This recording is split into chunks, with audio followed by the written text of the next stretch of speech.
మిథున రాశి మృగశిర 3-4 పాదాలు, ఆరుద్ర, పునర్వసు 1-2-3 పాదాలు మిథున రాశిలో ఉంటాయి. ఆదాయం 14, వ్యయం 2, రాజపూజ్యం 4, అవమానం 3.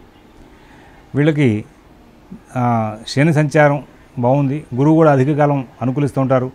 రాహుకేతువుల వలన ప్రతిబంధకాలు లేవు. దూర ప్రాంతాలు వెళ్ళాలి, చేసే పనులు విడిచి ప్రశాంతంగా దూరంగా వెళ్ళాలనే కోరిక మాత్రం పెరుగుతూ ఉంటుంది. తరచుగా బుద్ధిభ్రంశానికి లోనవుతూ ఉంటారు. ప్రతి పని పరధ్యానంగా చేస్తూ ఉంటారు. మీ ప్రయత్నాలు ఏవి సరిగా సాగవు.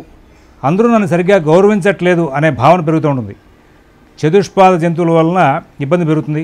రోజువారీ కార్యక్రమాల విషయమై సమయపాలనతో కూడి పనులు పూర్తి చేస్తూ ఉంటారు.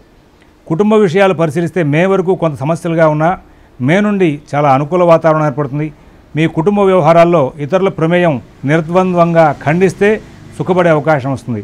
ఉద్యోగ విషయాలు పరిశీలిస్తే మీకు సహకరించే అధికారులు విరుద్ధంగా ఉంటారు. ప్రతి పని మీ అవగాహన లోపం వలన 1-2 సార్లు చేయవలసి ఉంటుంది. ఇబ్బందులు పడే అవకాశం ఉంది. వ్యాపారస్తులకు అనుకూల స్థితి తక్కువ. ఆలోచనలకు అమలుకు సంబంధం లేకుండా సాధారణ ఫలితాలు అందుకుంటారు. నూతన వ్యాపార ప్రయత్నాల్లో ఉన్నవారికి ఏ విషయం నిర్ణయం పూర్తిగా చేయలేక చికాకు పడే అవకాశం ఉంటుంది. ఆర్థిక లావాదేవీలు ఆదాయం తక్కువ, అనవసర ఖర్చులు ఎక్కువ. నియంత్రించలేకుండా ఈ రెండింటిలో కూడా ఏదో ఒక సమస్యకి లోనవుతూ ఉంటారు. తరచుగా ప్రయాణ ఖర్చులు అధికం చేస్తూ ఉంటారు. వస్తు నష్టం ఉంటుంది. రుణ విషయాలు కొత్తవి సరియోగు సమయానికి అందవు. పాతవి ఇబ్బందిని సృష్టిస్తూ ఉంటాయి. ఆరోగ్య విషయంలో చాలా జాగ్రత్తలు తీసుకోవాలి. పెద్ద ఇబ్బందులు ఉండవు, కానీ సీజనల్ ఎఫెక్ట్ లోనవుతారు. తరచుగా చికాకు పడుతూ ఉంటారు. అనుకోని ఇన్ఫెక్షన్స్ ఇబ్బంది పెడతాయి. మార్కెటింగ్ ఉద్యోగులు ప్రశాంతంగా ప్రవర్తిస్తే కొంత శ్రేయోదాయక ఫలితాలు అందుకునే అవకాశం ఉంది. షేర్ వ్యాపారులు తరచుగా చికాకులు చూస్తారు. మీరు ప్రశాంత చిత్తంతో ఆలోచించి ముందుకు వెళ్ళాలి. రైతులకు విచిత్రమైన స్థితి ఉంటుంది. శ్రమ ఎక్కువ, లాభాలు తక్కువ. ఆశించిన ఫలితాలు ఉండవు. విద్యార్థులకు సాధారణ స్థాయి ఫలితాలు అందుతాయి. కొన్ని ప్రత్యేక జాగ్రత్తలు తీసుకోవాల్సిన అవసరం ఉంది. కోర్టు వ్యవహారాల్లో ఉన్న వాళ్ళకి ప్రతి పని చికాకు పెడుతుంది. అనుకూలం లేని కాలం నడుస్తోంది. స్థిరాస్తి కొనుగోలు ప్రయత్నాల్లో ఉన్నవారికి అంతా ధన వ్యయం సూచనగా కనబడుతోంది. అనుకూలం తక్కువ. అలాగే విదేశీ నివాస ప్రయత్నాల్లో ఉన్నవారికి విద్యా విషయంలోనూ, అలాగే ఉద్యోగ రీత్యా వెళ్ళే వారికి పనులు లాభం. ఈ రాశి చెందిన స్త్రీలు చాలా విషయాలు ధైర్యంగా ఉంటారు, కానీ బుద్ధి కుశలత క్రమంగా తగ్గుతూ ఉంటుంది. కుటుంబ సభ్యుల సహకారం మేనల దగ్గర నుండి పెరుగుతుంది. తద్వారా ధైర్యం పెరుగుతుంది. ప్రధానంగా పిల్లల విషయంలో మీరు కలవరపడుతూ ఉంటారు. ఆరోగ్యం విషయంలో ఎంతో కొంత తేడా ఉంటుంది. గర్భిణీ స్త్రీల విషయంలో ఇబ్బందికర ఘటనలు ఏమీ ఉండవు. జూన్ వరకు ఆరోగ్య జాగ్రత్తలు ఎక్కువ అవసరం. ఇక్కడ మృగశిర 3-4 పాదాల వారికి ప్రత్యేకమైన ఫలితాలు ఏంటంటే, సాధారణంగా మీ ప్రాకృత ధర్మానికి సంబంధించిన పనులు మాత్రమే చేసుకుంటూ కాలక్షేపం చేస్తారు.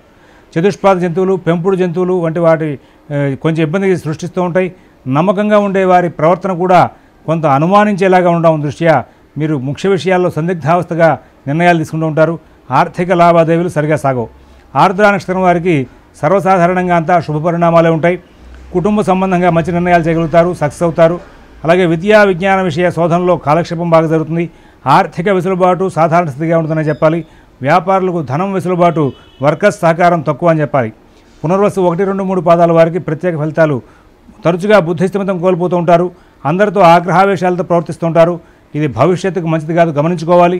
అలాగే కుటుంబ సభ్యులకు మీకు సయోధ్య సరిగా సాగదు. ఈ సంవత్సరం అంతా కూడా నష్టపడే అంశాలు ఏమీ లేవు, కానీ అస్థిర బుద్ధితో ఏ పని కూడా సరిగా సాగనివ్వని పరిస్థితులు ఏర్పడుతూ ఉంటాయి. రుణ విషయాల్లో అవమానకరమైన ఘటనలు ఎదురవుతూ ఉంటాయి. కుజ గురువులకు తరచుగా జపం, దానం, తర్పణం వంటి శాంతి కార్యక్రమాలు చేయించుకోవాలి. సుబ్రహ్మణ్య స్వామి స్తోత్రం రోజు పాటిస్తూ ఉంటే ఈ రాశి వాళ్ళకి మంచి ఫలితాలు బాగా వస్తాయి.